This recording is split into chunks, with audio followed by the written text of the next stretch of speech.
Antes de irmos para o vídeo, não se esqueça de se inscrever no canal e ativar as notificações. Esse pouco que eu falei aqui antes da oferta, retrata a condição que Deus quer para a sua igreja e para o crente individual. Essa condição, esse espírito apaixonado, ingênuo, sensível, humilde, aquele coração inflamado, avivado por Deus. E nós sabemos que nem sempre nós estamos assim. Aliás, muitos, a grande maioria voltou da pandemia bem frio. É um tempo onde expressar nossa fé, nossa espiritualidade tem sido bem difícil. E às vezes visões como essa do céu, esses nuances que Deus nos concede da sua glória, dos textos bíblicos que nem sempre quando estamos lendo temos, tem o poder de avivar a nossa alma. E o meu desejo, e alvo das minhas orações durante longos anos, muitos anos, creio que desde o meu primeiro, segundo ano de convertido, eu tenho orado por um avivamento. Um avivamento, quem sabe, que venha varrer essa nação da corrupção, arrebatar milhares de almas, trazer uma igreja, fazer da igreja brasileira, que é uma igreja morta, inoperante, materialista, soberba, uma igreja avivada, espirituosa, inflamada, uma igreja que arde de desejo por missões, por evangelismo, que arde de desejo por pureza, santificação, que repudia o pecado e o odeia com todas as suas forças, que se dedica à oração e passa horas a fio diante do Salvador, rogando que Ele o cure da sua inanição espiritual, da sua aridez, que mortifique aqueles pecados que entristecem tanto o Mestre, que dê uma visão mais gloriosa dos textos sagrados, da cruz e obra de Cristo e da pessoa bendita do Senhor, que traga a nós um senso de urgência da perdição humana e da urgente necessidade da pregação do Evangelho alcançar essas multidões perdidas em ofensas, em delitos e em pecados. Oxalá Deus nos visitasse com um avivamento. Como nós estamos precisando, e o meu desejo é que você também seja tomado do mesmo desejo, por um despertamento. Talvez teria outros temas e outras áreas para abordar, talvez você tenha passado uma crise conjugal terrível, problemas financeiros, sofre com depressão, e uma incontável série de situações, que veio aqui hoje na esperança de ouvir uma direção, ser tocado por Deus, mas eu acredito que há uma necessidade, um desejo que sobrepuja todos os demais, é um desejo urgente, eloquente, que grita, que está latente na alma de cada crente verdadeiro, é um desejo por um despertamento, e por uma vida espiritual singular, superlativa, inflamada pela graça divina, inflamada pelo ardor do Espírito, inflamada pela paixão, pelas almas perdidas. inflamada pelo desejo de conhecer mais do Salvador, mais e mais e mais e mais e mais e mais e mais, porque o crente verdadeiro é tomado de uma fome que nada em esfera terrena pode saciar, nada, nada, nada, nada, nem ouro, nem prata, nem riqueza, nem qualquer tipo, espécie de prazer pode preencher uma alma quando ela está faminta por Deus. É algo incontrolável, inexplicável, transcendente, sobrenatural, que só o regenerado, só o nascido de novo possui. E esta fome, meu irmão, Deus quer colocar e ser marca da igreja atual. Como o próprio Jesus, quando se encarnou na figura de um homem, e passando por Samaria no barco com os discípulos, já era alta tarde, disse: come, mestre, come, até agora não comestes. E ele responde: uma comida tenho para comer que vocês não podem me dar. Minha comida é fazer a obra minha comida é fazer a vontade daquele que me enviou. Existe um sentido, meu irmão, que o crente verdadeiro é marcado pelo seu anelo, pelo seu anseio. Isso está na bem-aventurança, bem-aventurados que têm fome. Os homens em geral são marcados por fome, há pulsões. Todo homem tem desejo, todo homem tem pulsões, tem inclinações, todo homem tem dentro dele um desejo de se saciar. Todo homem tem anelos, anseios, obstinações, ambições. Entretanto, o crente é marcado também, só que diferente do mundo, ele tem fome de justiça, fome por Deus, o anelo, o anseio, as aspirações dele são por coisas espirituais. E é uma fome, o termo grego da ideia de faminto, da ideia daquele que está 25 dias sem comer, fala de uma fome incontrolável, que domina todo o seu ser, que sobrepuja todas as outras necessidades.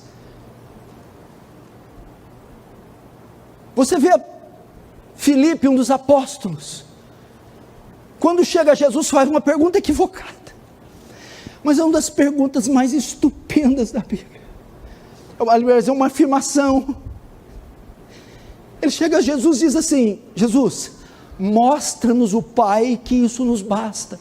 Jesus, Filipe, há tanto tempo estou com você, quem vê a mim vê o Pai.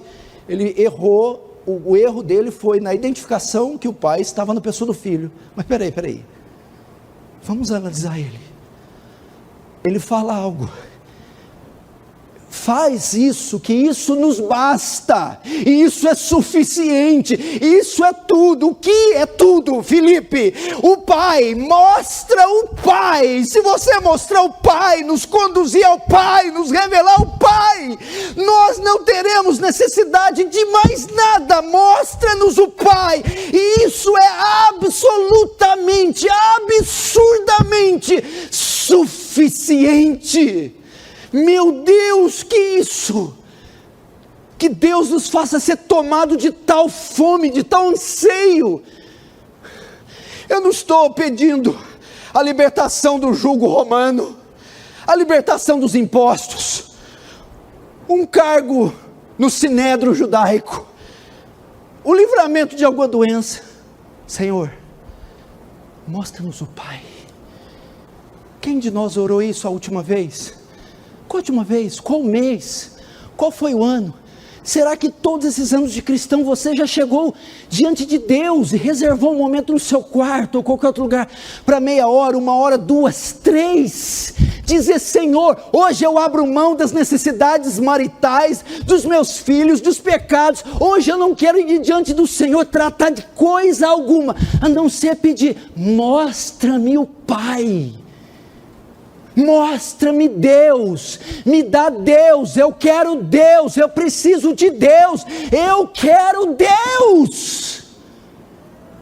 Um pastor pentecostal evangelizando na Cortina de Ferro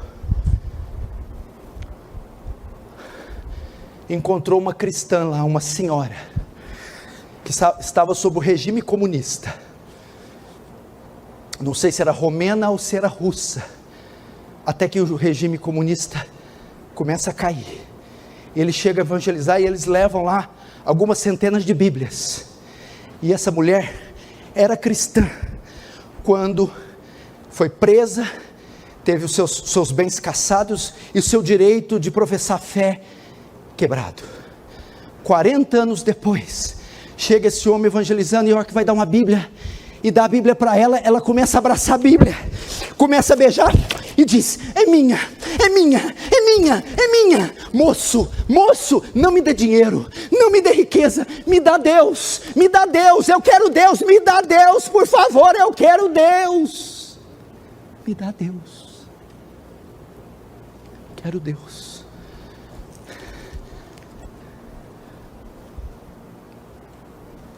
Eu contei aqui também uns anos atrás de um jovem seminarista chamado João Batista. Ele era o melhor aluno do seminário. As notas deles eram as melhores. Ele tinha um apelido no seminário: o homem que gostava de orar. Eles iam começar as reuniões: cadê João Batista? Estava orando. Tinha que falar: João Batista, vamos. Tinha alguma recreação, João Batista estava distante, debaixo de alguma árvore, cadê João Batista? Estava orando. Um homem que gostava de orar. E ele ajudava numa igreja local, pregava uns sermões bons, ajudava na portaria da diaconia, sabia aconselhar uma pessoa. E o pastor dizendo para ele: João Batista, você vai terminar o seu seminário, eu vejo que você tem talento, eu quero dar um cargo para você. João Batista, você quer ser um diácono? Não, pastor, eu não quero ser um diácono. Tá. João Batista, então, talvez você tenha talento para pastorear. Depois do seminário, vamos separar você para o episcopado, para o pastorado. Você quer ser pastor? Não, pastor, eu não quero ser pastor. João Batista, então seja um pregador oficial da igreja, regularmente eu te boto para pregar. Você, quando tem oportunidade, fala bem. Você quer ser um pregador? Não, pastor, eu não quero ser um pregador. João Batista, o pastor ficou bravo: João Batista, o que você quer então, João Batista? João Batista chegou e disse: pastor, eu quero Deus, pastor, eu quero Deus, me dá Deus, pastor, eu só quero Deus, eu quero Deus, pastor. Irmãos, esse é o grande foco de um avivamento. Quando todos nós, ou grande parte da nossa congregação, for tomada por tal sentimento, é um indício que o avivamento está perto. Eu quero Deus, eu quero Deus. Não é a cura física da minha enfermidade, é Deus. Não é a porta nova de emprego, é Deus. Não é passar no vestibular, é Deus. Eu quero Deus, ainda que eu sei que essas coisas são necessárias, mas eu quero Deus, Deus, Deus. Davi fugindo de Saul num deserto, escravo, Salmo 63, 13 anos, Saul procurando Davi para matá-lo, e numa perseguição ferrenha, num deserto, Davi escreve assim: ó Deus, Tu és meu Deus. De madrugada te buscarei, minha alma te deseja muito, como terra árida, seca, que não tem água.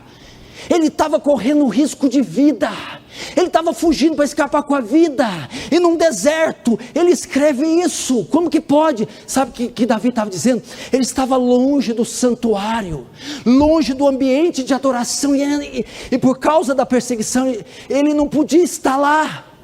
E Davi escreve isso porque ele diz o quê? Olha o que esse salmo quer dizer, quando ele diz: ó Deus, Tu és meu Deus, minha alma te deseja, como aquele solo rachado no Nordeste, que não chove há meses e anos, que aspira e anela por água. Eu te desejo. Mas por que você está escrevendo isso no contexto da perseguição? Porque Davi dizia: eu te desejo mais que o meu próprio livramento, mais que a minha própria vida. Eu te desejo mais do que a minha própria vida. Eu te decidi, eu preferia morrer pelas mãos de Saul a não te encontrar. porque não tem cabimento escrever um salmo desse num contexto daquele. Eu te desejo mais que a minha própria vida, mais que a minha própria vida.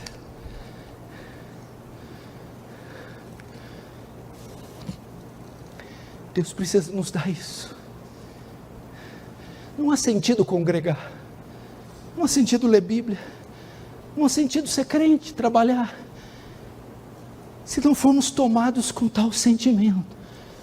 Sermos crentes de segunda categoria, pedras de tropeços para o reino. A igreja de hoje é marcada por materialismo, sofisticação, mundanismo, indiferença, frieza, pragmatismo, teorias. Meu Deus, onde está a espinha dorsal da igreja que regiu os santos do passado? Aviva, Senhor, a tua obra, faz ela conhecida no meio dos anos, na tua ira, lembra-te da misericórdia, aviva a tua obra, aviva minha alma, aviva a tua igreja, aviva minha vida de oração, aviva, Senhor. Quantos testemunhos você já não ouviu, eu não ouvi, quantos testemunhos você já não leu, quanta coisa, mas isso está no passado. O bastão de Elias, o bastão de Davi, o bastão de João Batista, de Jeremias, o bastão de Edwards foi passado para você. Esses homens se foram. Moisés, meu servo, é morto, agora você, Josué, atravessa esse Jordão, é a sua vez, Josué. Assim como fui com eles, serei contigo, não temas, nem te espante, nem te pasmes. O que nós estamos fazendo? O que nós estamos fazendo, irmãos? Que cristianismo é esse? Que igreja é essa que não reflete, não influencia nada a sociedade? Que crente é esse que não muda o ambiente de escola? A repartição do trabalho, nós temos contatos com dezenas, centenas, milhares de ímpios, de incrédulos, de pagãos, e não alteramos nada ao curso da vida deles. Cada crente tinha que ser uma tocha, uma bomba. Vós sois sal da terra, luz do mundo, para que brilhei como astros no meio de uma geração corrupta e perversa. Como é que pode isso? O mesmo Espírito que ressuscitou Jesus dos mortos habita em você. Isso não é pouca coisa. Encontro esses poderes mundiais, esses chefes de Estado, esses líderes militares, fazem grandiosas obras para o mal, estão possessos, influenciados pelos poderes das trevas, pelos espíritos do inferno. Eu e você, meu irmão, somos os cheios do Espírito de Deus, e o Espírito de Deus sobrepuja em muito o poder desses espíritos. Quando João vê a figura das duas testemunhas profetizando, em Apocalipse capítulo 11 diz que fogo sai da boca e fazem sinais parecidos com o de Moisés e Elias. A figura daquelas duas testemunhas não é Moisés e Elias, não é esse ou aquele outro, é a igreja que vai pregar o evangelho, e o fogo que sai da boca está em Romanos 1,16, não me envergonhe do evangelho, porque ele é o poder de Deus para a salvação. A igreja atua, caminha, prega no poder do Espírito Santo, contido no evangelho. Essas duas testemunhas é a igreja que solta o primeiro, aberto o primeiro selo, solta o primeiro cavalo. É o avanço do reino, é a pregação do evangelho, é a igreja de Cristo indo além das fronteiras e proclamando a salvação que há em Cristo, e ninguém pode detê-la, porque ele é vitorioso e vem para vencer. Não é entidade, estadista, uma lei que pode segurar a igreja do Deus vivo. Estava falando com o Ângelo quando ele me levou até minha casa. Eu esqueci o esboço. Eu já sabia que ia pregar e disse para ele: já fizemos reuniões reunião com jovens aqui, com 120 jovens, passando o domingo todo em oração e jejum.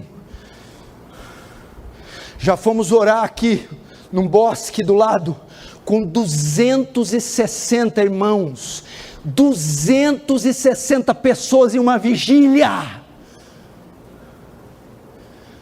E eu disse que a pandemia acabou com isso. Cadê isso? Cadê os homens com os olhos fundos e o rosto magro de jejuar? Cadê as mulheres com olheiras porque oraram a noite inteira pela conversão dos filhos? Cadê aqueles santos que iam em presídios, asilos, hospitais e punham as mãos dos enfermos e ordenavam que os espíritos imundos saíssem? E eles saíram.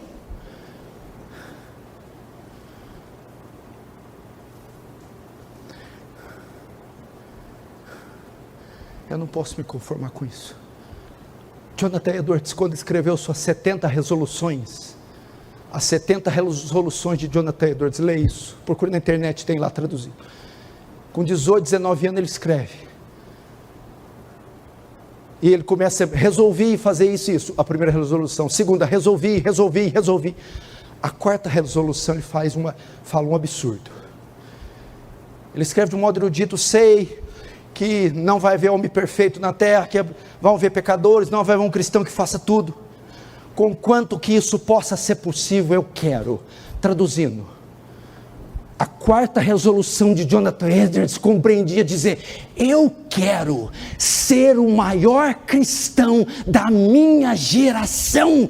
Ele escreveu isso com 19 anos, e aí a história disse, quando ele morreu, ele foi o maior teólogo dos Estados Unidos, escreveu o maior livro nos Estados Unidos, pregou o maior sermão nos Estados Unidos, foi o maior pensador dos Estados Unidos.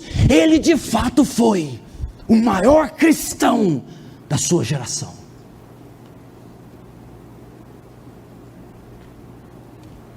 Estou escandalizando? Eu paro e pego o Salmo 23. Nós levantamos as mãos e eu oro pela cura. Quer? Quer, eu faço. Quer que eu ore para casamento, para Deus abrir a portinha do empreguinho? Eu faço. Está escandalizando? Quer que a gente ore para o seu trabalho, para você vender um pouquinho mais? A gente ora. Mas hoje eu não vim tratar dessas migalhas. Será que tem alguém aqui hoje que é ousado o suficiente para fazer tal oração? Para escrever tal resolução? Resolvi ser o maior cristão da minha geração. Ele não escreveu isso depois que ele já era um homem conceituado. Ele escreveu isso com 19 anos. Eu sei que essa mensagem não é para todo mundo. Eu sei, claro que eu sei. Eu sei que na grande maioria não vai produzir um grande efeito. Eu sei. Mas eu também sei que tem uma meia dúzia aqui que já estava pegando fogo e esperando esse dia para que fosse atirado gasolina e dissesse: é o que eu estava esperando ouvir. Então, para você, abrace essa oportunidade. Abrace. Abrace.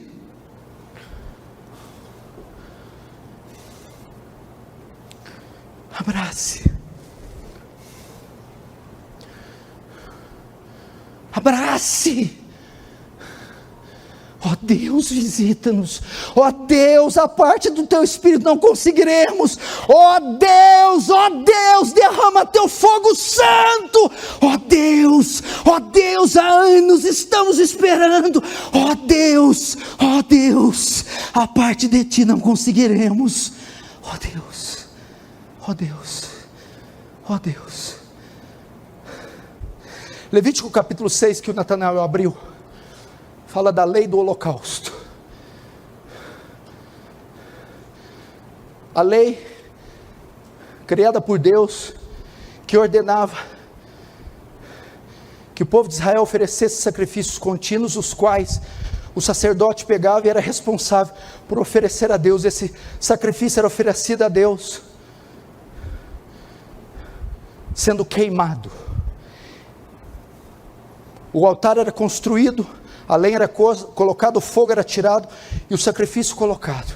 E há uma ordem na lei do holocausto: a chama sempre arderá no altar e jamais se apagará. De forma que eles ofereciam o sacrifício de manhã, à tarde e à noite. E quando era colocado a carne do animal, ela ficava queimando o dia inteiro. E a gordura que caía em cima do fogo fazia com que o fogo não apagasse. Era o óleo que sustentava o fogo continuamente, de forma que cada vez que tirava, colocava, o fogo jamais se apagava. E essa chama no altar era um símbolo da presença de Deus, continuamente ativa, acesa, influente sobre o povo de Israel. Quando acontece o cativeiro babilônico, que tudo é destruído, o fogo então se apaga, e 70 anos o fogo se apaga. Quando Ciro faz o decreto permitindo que Israel volte para Jerusalém, a primeira coisa que eles fazem é restaurar o altar. E imediatamente ao chegar, eles acendem aquele fogo que há 70 anos se apagou. Da mesma maneira, muitos de nós na epidemia, na quarentena, tiveram o fogo apagado, a presença de Deus, a ação do Espírito extinta. E agora, na volta, nossa principal finalidade é reacender esse fogo novamente, porque a ordem é: o fogo arderá continuamente no altar, e ele não se apagará.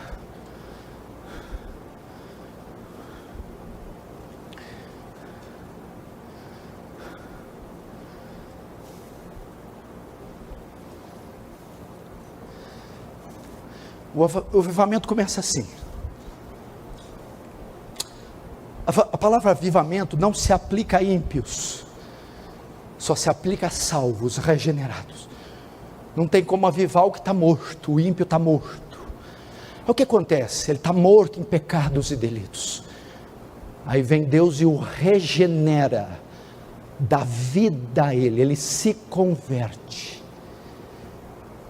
E a Bíblia diz que antes da sua conversão, ele está cheio de si, cheio do mundo. O texto diz: o infiel de coração dos seus próprios caminhos se farta, do seu próprio eu se enche. Ele é cheio do ego, cheio de pecados, cheio do mundo dentro de si. Quando ele converte, há um esvaziar do ego, um esvaziar das paixões carnais, um esvaziar dos ídolos, e há um enchimento de Cristo nele. Então ele passa a ser o novo convertido, e ele é marcado pelo primeiro amor. É uma vida vigorosa, virtuosa, suntuosa. Ele ama o lugar secreto de oração, e ali passa horas. Ele se debruça na Bíblia, e é o seu livro de cabeceira, e ali se passa horas. Ele tem um desejo incontrolável para testemunhar da sua fé com os incrédulos, e ele testemunha em tempo e fora de tempo. Ele tem um desprezo e um desapego pela parafernália do mundo absurda, e ele considera um insulto dividir Cristo com o mundo. Ele está avivado, ele está simplesmente incontrolável, ele está ardendo, ele está em chamas. Mas o que acontece?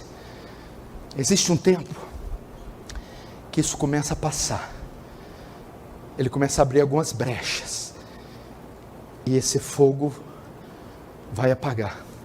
É mais ou menos assim: quem já morou em uma grande metrópole e vai entrar no metrô em horário de pico,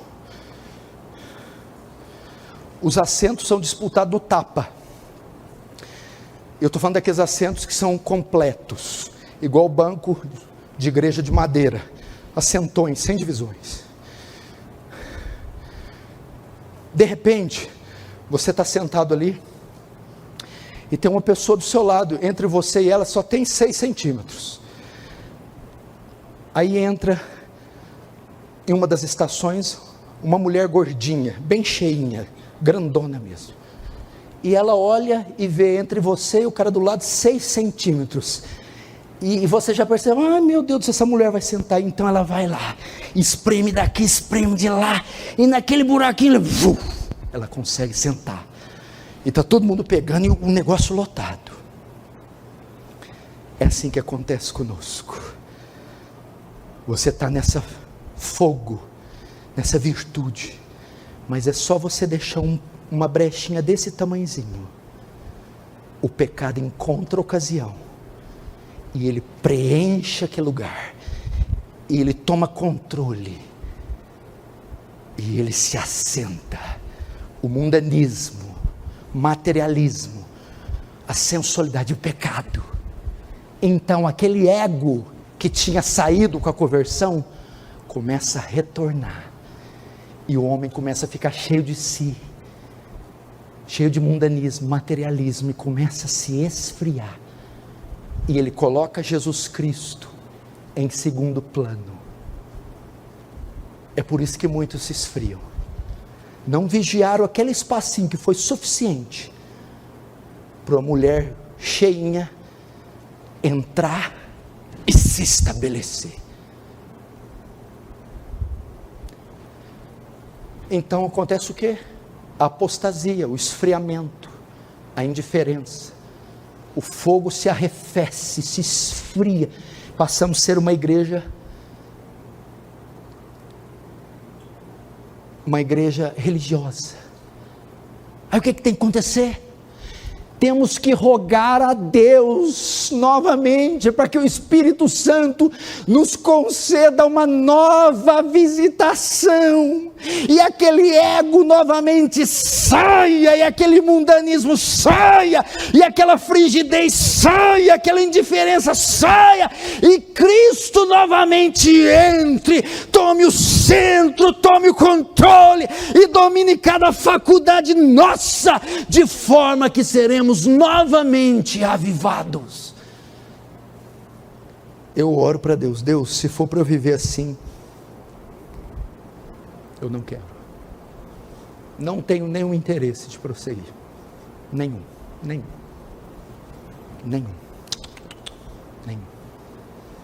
Se for para ser um crente de segunda categoria, não quero. Não aceito, não admito, não quero. Porque o Senhor disse que aquele que crê em mim, como diz as Escrituras, do seu interior fluirão rios de águas vivas. Eu vim para que tenham vida e a tenham em abundância. Meu Deus do céu, ficar em Jerusalém, até que do alto sejais revestidos de poder. Não é possível, meu irmão, viver essa aridez. Não é possível viver essa rotina de pecados. Não é possível com tantas promessas à igreja. Não é possível. E recebereis virtude e ser-me-eis minhas testemunhas. Não é possível. O avivamento, o que é o avivamento? É o invadir da graça de Deus.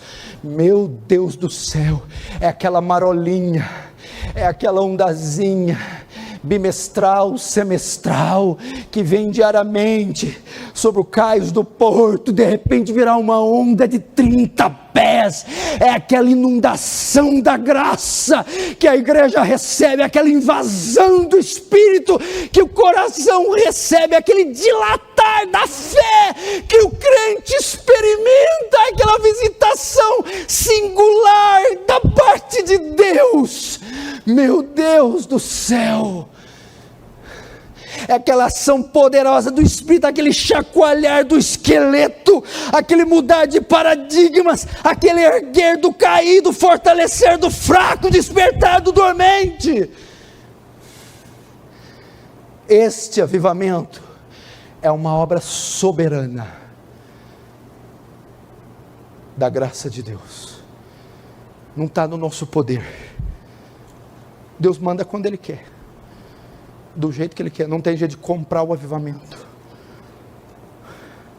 não tem jeito de forçar o avivamento. O avivamento é nosso, não é obra nossa, é obra exclusiva da graça de Deus. Então quer dizer que eu não preciso fazer nada? Não. O avivamento é um derramar do Espírito, é uma obra da graça de Deus e é uma obra da soberania de Deus. Entretanto, para que o avivamento ocorra, eu tenho que criar um ambiente que possibilita o derramar, o acontecer dele. Isso é tipificado na figura de Elias. Quem derramou fogo do céu foi Deus. O fogo é de Deus. Quem derrama é Deus, na porção que Deus deseja. É 100% de Deus o fogo. Entretanto, não havia um ambiente propício para esse fogo descer, de modo que quem preparou o ambiente foi Elias. Eu imagino os vulcões do céu transbordando desse fogo. Eu imagino os diques, as barragens do céu, transbordando desse fogo, só esperando aqui embaixo entre nós, um ambiente, um coração, uma disposição necessária, para que então rompam-se as barreiras, e Ele derrame.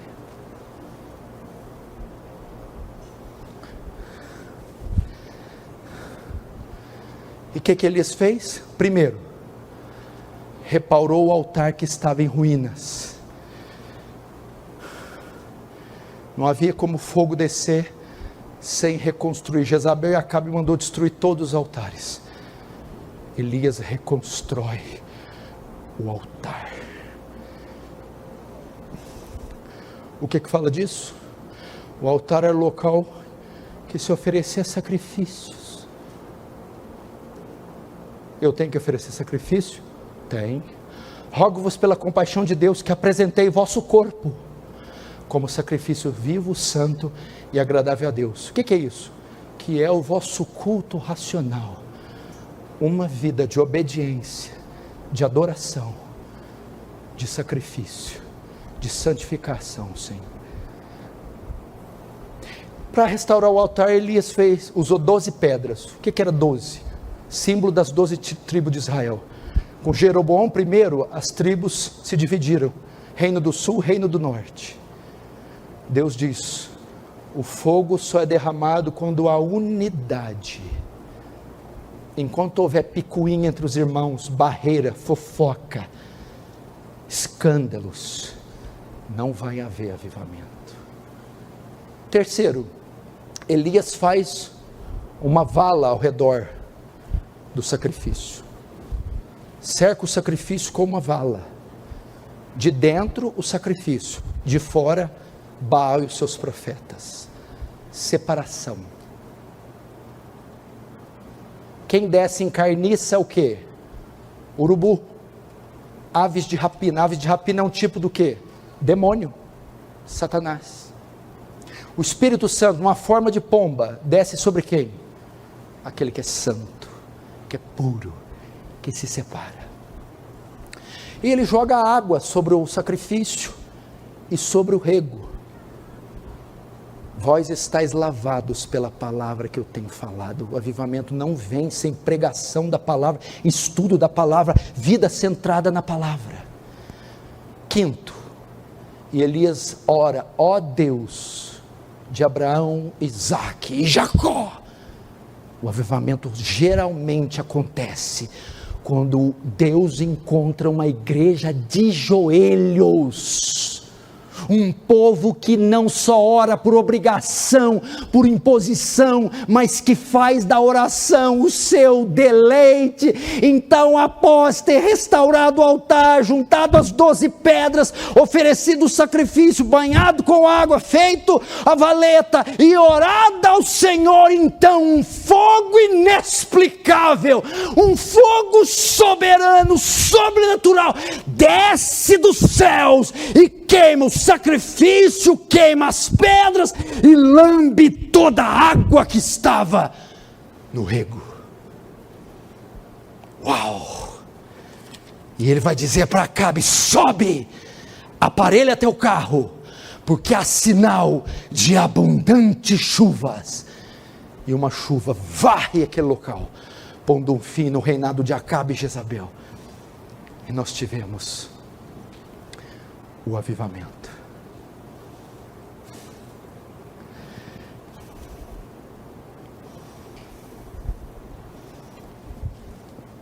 Amém? Amém. Irmãos, você vai orar comigo hoje. Aviva a tua obra, Senhor. Aviva a minha vida, ó Senhor. Senhor, eu não estou satisfeito só com a cura física, com a porta do emprego aberta, com a solução do meu casamento. Eu não estou satisfeito só do Senhor abençoar meus negócios, nem eu ser separado para o ministério, Senhor. Eu não estou satisfeito só com isso, Senhor. Existe algo além disso, uma fome maior que essa, Senhor, e eu preciso dela. Oh Deus, vem saciar, meu irmão. Você vai orar: Senhor, não me faça viver nessa terra sem que eu contemple o Senhor. Não me leve daqui para essa vida sem que eu veja o Senhor. Você vai dizer: não, Senhor, o que muito foi dado, muito será cobrado. O Senhor já deu tanto a mim. Pastor, o que eu tenho que fazer? Destrua os ídolos, tire do seu caminho o que faz você pecar, cancele essas amizades ímpias.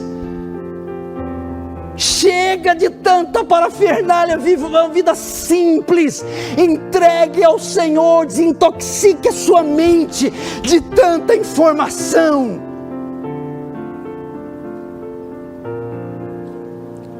Busque o Senhor. Clama a mim e eu responder-te-ei, anunciar-te-ei coisas grandes e ocultas que não sabes. Chegai-vos a Deus e Ele se chegará a vós.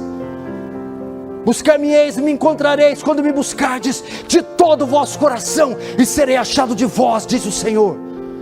Não se glorie o sábio na sua sabedoria, nem o forte na sua força. Não se glorie o rico nas suas riquezas, mas aquele que se glorie, glorie-se nisso, em me conhecer.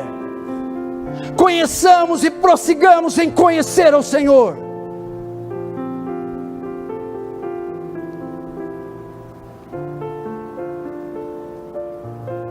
Conheçamos e prossigamos.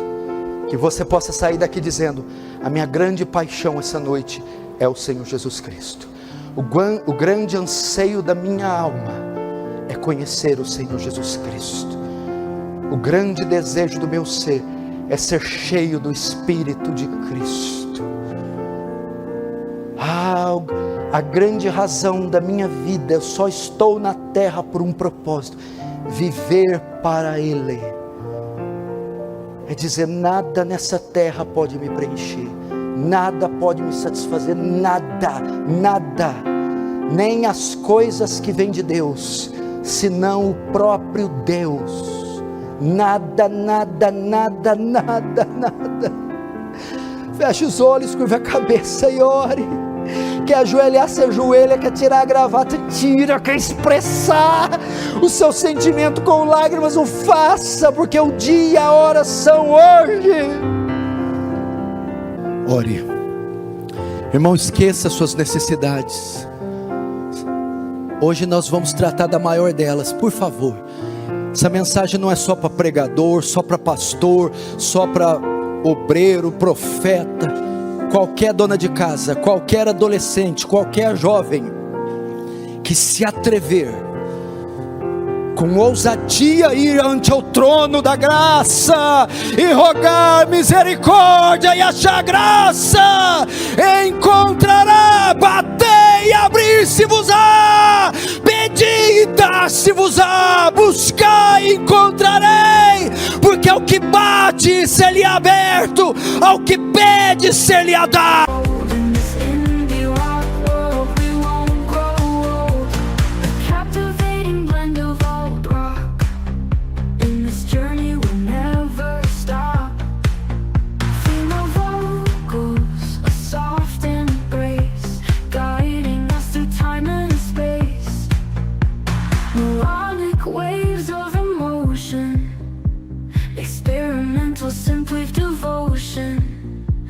Across some Clover styles untold. In this indie rock world we won't grow old. Lost in the rhythm, lost in the beat, these haunting melodies so bittersweet. Layers of vocals, a symphony of dreams. In this chill rock we find tranquility, it seems. Melodic waves of emotion, experimental simply. E ao que busca, ele encontrará. Ore. Se você não está satisfeito com a vida espiritual que tem, se não está contente com a vida que tem, ore. Se você acredita que o avivamento é possível, ore.